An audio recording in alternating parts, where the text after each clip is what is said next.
的式戶大櫃三位一體，用盡冇嘥位。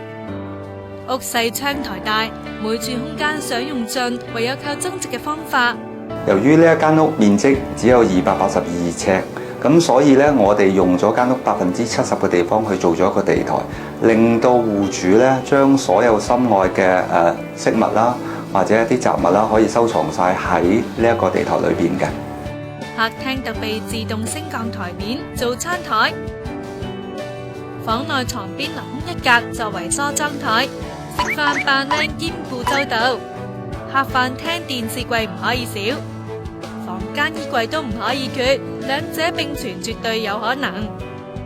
單位核心區做通頂櫃，正面向客廳掛電視，底部嵌入放影碟機，背對睡房做衣櫃。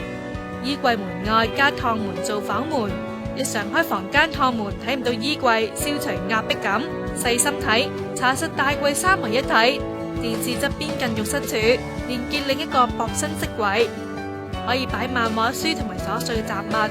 由於呢一間屋咧有2個大窗台喺度，我哋為咗唔好嘥，咁所以喺呢邊嚟講咧，我哋做咗一個3座位嘅梳化，令到戶主咧有一個好舒適嘅環境睇電視。另外呢邊嚟講咧，我哋做咗個書台，令到戶主有一個工作嘅空間。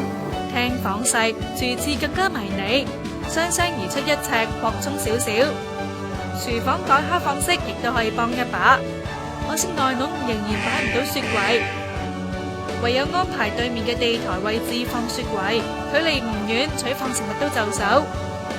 廚房以外辟出玄關，唔做地台，只係鋪木紋地磚，方便買餸翻嚟直接可以放到廚房。廚房入口邊新做鞋櫃，出入換鞋真係方便啊！